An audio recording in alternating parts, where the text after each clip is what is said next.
नमस्कार मित्रों, वंदे मातरम, जय सियाराम, जय गौ माता।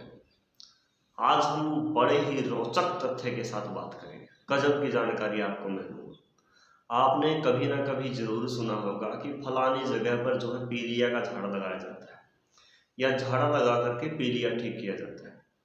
पीलिया हमारे यकृत का एक रोग होता है और उसको झाड़े के माध्यम से कैसे ठीक किया जा सकता है, इस विषय पर हम बात करेंगे। और हम बात करेंगे कि पीलिया जो रोग होता है वो झाड़े से क्यों ठीक होता है, ये ठीक हो सकता है या नहीं हो सकता, इसके पीछे का लॉजिक क्या है, और यदि ये ठीक हो जाता है तो इसके पीछे लॉजिक क्या है, ये क्यों ठीक होता है। जो चीज़ें औषधियों के साथ ठीक होनी चाहिए वो झाड़ा लगाने से क्यों ठीक हो जाती है। आपके मन में कभी विचार आया होगा कि यदि बीमार मैं हूँ और आप उसकी दवा खाएं तो क्या मैं ठीक हो सकता? नहीं हो सकता। तो ये झाड़े वाला लॉजिक क्या है कि करता कोई और है और लाभ किसी और को प्राप्त हो जाता है। इस विषय पर हम थोड़ी गहराई में जाकर के इस विषय पर हम बात करते हैं। तो सबसे पहले ये खेल क्या है। ये सारा खेल दोस्तों एनर्जी का है, पावर का। सारा नेगेटिव एनर्जी को दूर हटा करके पॉजिटिव एनर्जी का बढ़ावा किया जाता है, जिस वजह से रोगी ठीक होने लगता है। अब कैसे? तो इसमें हमें एक बात देखनी है। सबसे पहले ये देखना है कि आप लगभग 21 दिन तक एक मेहनत करोगे और 22वें दिन जो है आप यदि किसी को झाड़ा लगाते हो, इस प्रयोग को आजमाना, प्रयोग करके देखना। हमने प्रयोग करके देखा, इसका लाभ हुआ और मात्र 20-25 मिनट में जो है रोगी को लाभ होना शुरू हो जाता है। ऐसी प्रक्रिया है ये। आपको क्या करना है, आपको ज़्यादा कुछ नहीं करना, सिर्फ 21 दिन तक जो, और इस प्रक्रिया को जो है आगे भी जारी रखना है। ऐसा नहीं आप 21 दिन करके और इसको छोड़ दोगे और ये फिर भी आपको लाभ देती रहेगी, ऐसा नहीं है। लेकिन यदि आप 21 दिन इसको प्रयोग कर देते हो तो हर रोज़ 5-10 आदमी को जो है आप पीलिया रोग से मुक्ति दे सकते हो, ऐसा प्रयोग है। मुक्ति नहीं, लगभग 4-5 झाड़े यदि आप उसको लगाते हो तो वो ठीक हो जाता है। और ये झाड़ा शब्द मैं बार बार इसलिए यूज कर रहा हूँ क्योंकि इस शब्द से लोग आसानी से इस प्रक्रिया को समझ जाते हैं। हालांकि ये बड़ी ही गहराई का विषय है, ये गूढ़ विज्ञान है। एक विज्ञान होता है और एक गूढ़ विज्ञान होता है, ये गूढ़ विज्ञान है। तो ये कैसे गूढ़ विज्ञान है? तो हम कहाँ पर खड़े हैं? हम यहाँ पर खड़े हैं कि हमें कोई 50 बीज गेहूँ के दे दे और हम सिर्फ ये जानते हैं यदि हम इस बीज को बोएंगे तो ये बीज उगेगा, ठीक है। लेकिन कुछ किसान या कुछ वैज्ञानिक ऐसे भी हैं जो ये जानते हैं कि इसमें से हो सकता है 10 बीज ना उगे, और कुछ वैज्ञानिक या किसान ऐसे भी हैं जो ये बता सकते हैं कि ये 10 बीज नहीं उगेंगे, ठीक है। और ये हमारी वैज्ञानिकता है कि इसमें से हम बीज बोएंगे तो बीज उगेगा। ये उसकी वैज्ञानिकता है जो जानता है इसमें से 10 बीज नहीं उगेंगे। और ये उससे भी बड़ी वैज्ञानिकता है, कोई व्यक्ति ये जानता है कि इसमें से ये 10 बीज नहीं उगेंगे, वो 10 बीज भी छांट सकता है उसके अंदर से। और एक वैज्ञानिकता का सतर और आ जाता है कि ये जो 40 बीज हम बो रहे हैं, 50 बीज हम बो रहे हैं, इसमें से 10 बीज नहीं उगेंगे और 10 बीज जो हैं ऐसे हैं जो उगेंगे लेकिन फसल पकने तक अपने आप सूख करके नष्ट हो जाएंगे। ये और भी बड़ी वैज्ञानिकता है। अब इससे थोड़ी और गहराई में जाकर के एक वैज्ञानिकता और है, जो 30 बीज बचे हैं जिन्होंने अच्छा जो है, जो अंत तक रहेंगे, लास्ट तक रहेंगे और फल भी देंगे। उन 30 बीजों में से हो सकता है 20 बीज या 10 बीज ऐसे हों जो बहुत ज़्यादा फल देंगे और 10 या 5 बीज ऐसे हो सकते हैं जो बहुत कम फल देंगे। तो ये हमारी वैज्ञानिकता का सतर है। एक सतर तो ये है जो सिर्फ ये जानता है कि बीज बोएंगे तो उगेंगे, और एक सतर ये है कि जो ये जानता है 50 बीज बोएंगे तो इसमें से 40 बीज उगेंगे। और एक सतर ये है कि हम 50 बीज बो रहे हैं, इसमें से ये 10 बीज नहीं उगेंगे, यानी उन 10 बीजों को अलग हम छांट करके रख सकते हैं, होने की भी क्या आवश्यकता है जिनको उगना ही नहीं। फिर इससे भी बड़ी वैज्ञानिकता ये आती है कि ये जो 40 बीज उगने वाले हैं इनमें ये 20 बीज ऐसे हैं 10 बीज ऐसे हैं जो उगेंगे और उगने के अंत तक ये खत्म हो जाएंगे, नष्ट हो जाएंगे। तो ये और भी बड़ी वैज्ञानिकता है, लेकिन हम इससे भी बड़ी वैज्ञानिकता में तब चले जाते हैं जब कोई व्यक्ति ये बता दे कि इसमें से ये 20 बीज ऐसे हैं कि जो हमें बहुत ज़्यादा फल देने वाले हैं। तो सबकी वैज्ञानिकता अपनी अपनी जगह पर सही है, लेकिन सबसे बड़ी वैज्ञानिकता उसकी हुई जिसने उस 20-50 बीजों में से 20 बीज वो निकाल लिए जो उगेंगे, पूरा समय लेंगे और पूरी फसल देंगे, हमें पूरी फसल देंगे।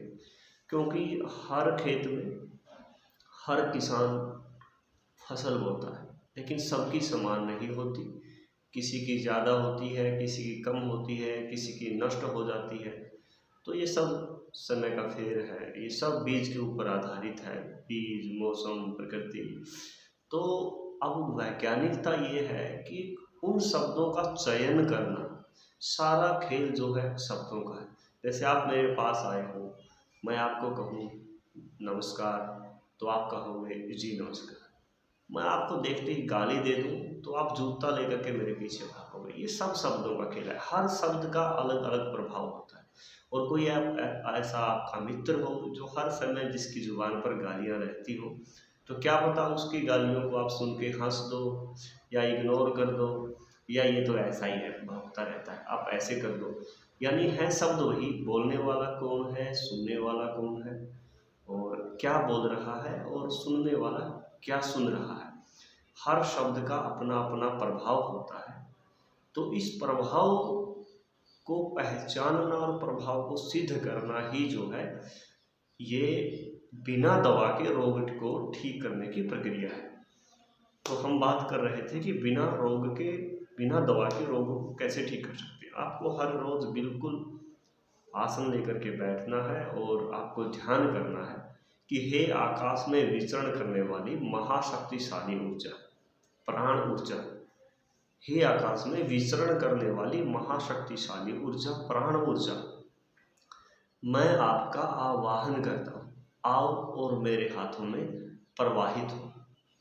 पहले दिन हो सकता है आपको कुछ ना हो, तीसरे या चौथे दिन आपको महसूस होने लगेगा कि आपके हाथों में कुछ ऊपर से आया है। या तो आपके हाथ थोड़े ठंडे होने लगेंगे या थोड़ा गर्म होने लगेंगे, या आपके हाथों में कुछ चलता हुआ सा आपको महसूस होने लगेगा। तो समझ लो कि जो प्राण ऊर्जा है वो आपके हाथों में आ रही है। आपको 20-21 दिन तक इस प्रयोग को ऐसे ही करना है, और 22वें दिन यदि आपको कोई पेशेंट मिल जाता है जिसको पी लिया हो, तो आप उसको अपने सामने बैठाइए, उसको बोलिए आंखें बंद कर दो, और आप मन में विचार करो कि हे परमात्मा, मुझे जो विकृति है, जो पीलिया रोग हो गया है, ये ठीक हो जाए, ऐसी आपसे प्रार्थना करता हूँ। और आप कुछ ऐसा करो, मेरे ऊपर कृपा करो कि मेरा ये रोग ठीक हो जाए। और रोगी ये मन में विचार करेगा और आप उसके सामने बैठकर ये कहोगे। कोई मंत्र प्रक्रिया नहीं है, कोई मंत्र नहीं बोलना, कोई सिद्धि नहीं करनी, सिर्फ आपको 21 दिन ये अभ्यास करना है। लगभग 1-1, 1.5 घंटा यदि आप कर लोगे तो आप पार हो, आपको कोई समस्या नहीं होने वाली। यदि 1-1 घंटा यदि आप 20 दिन कर लोगे तो 20 घंटे की आपकी मेहनत रोगी को 20 मिनट में आराम देना शुरू कर देगी। और फिर उसके बाद रोगी को वो परहेज रखे जो डॉक्टर परहेज, वैद्य परहेज बताते हैं, जैसे तला हुआ, तीखा, कच्चा, भुना, ये चीज़ें ना खाएं, ज़्यादा भोजन ना करें। तो ये प्रक्रिया जो है 3 दिन रोगी के साथ आप कर दो, 10 मिनट सुबह, 10 मिनट शाम को, तो रोगी को जो है निश्चित रूप से पीलिया से मुक्ति मिलेगी। किसी ने हमें बताया, हमने प्रयोग किया और बड़ा ज़बरदस्त लाभ मिला। तो अब हम सोचते हैं कि जो काम बिना दवा के हो सकता है तो वो आप लोगों को बताना चाहिए। और हमारी संस्कृति के अंदर जो बड़े बड़े रोचक तथ्य छिपे हुए हैं, क्योंकि मैं खुद इन चीज़ों को पाखंड मानता था, आडंबर मानता था, मैं नहीं समझता था कि इनके पीछे भी कोई लॉजिक हो सकता है। लेकिन अब मैंने प्रयोग किया है तो इसको मानना, हमारी आत्मा कह रही है कि ये सही है, लेकिन आप भी इसको करो, आप इसको करो। और यदि आपकी आत्मा स्वीकार करे ये सही है, तो आपको इसको जो है सही मानना है। लेकिन आपको ध्यान से बिना पक्षपात के, बिना आपके मन में ये लाए कि ये हो सकता है या नहीं हो सकता, आप मात्र 20 दिन इस प्रक्रिया को करो। मन में कोई द्वेष नहीं होना चाहिए, कोई पाप नहीं होना चाहिए। आप इसको पाखंड ना माने थोड़ी 20 दिन के लिए। 20 दिन के बाद आपका खुद का ओपिनियन होगा, आपके अनुभव से ऊपर कुछ नहीं हो सकता। जो आपका अनुभव है वही आप जो है दें यहाँ पर। आपके अनुभव जो आपको कहे उस अनुभव को ही माने। मैं यहाँ पर क्या कह रहा हूँ, क्या नहीं कह रहा हूँ, इस बात को यही झुठला दो, छोड़ो ये सच्ची है या गलत है। लेकिन 20 दिन का आपका प्रयोग जो कहता है उसके आधार पर आप चलिए और बताइए और लोगों को लाभ दीजिए। यदि आप सफल होते हो तो कमेंट में ज़रूर बताइए, और यदि आप असफल होते हो तो भी हमें बताना, ताकि हम ये देख सकें कि कितने लोग हैं जो असफल रहे हैं और कितने लोग हैं जो सफल रहे हैं। अब ये झूठ है, पाखंड है, अंधविश्वास है, क्या नहीं है, इसको प्रयोग करके आप अपने अनुभव के आधार पर डिसीजन लेना कि ये क्या है। ऐसी जानकारी हम प्रयत्न करेंगे कि आगे भी आपके साथ साझा कर सकें ये क्या है। उसके लिए जो आप हमारे साथ जुड़े रहिए। यदि आप नए हैं तो चैनल को सब्सक्राइब कर दें और बेल आइकन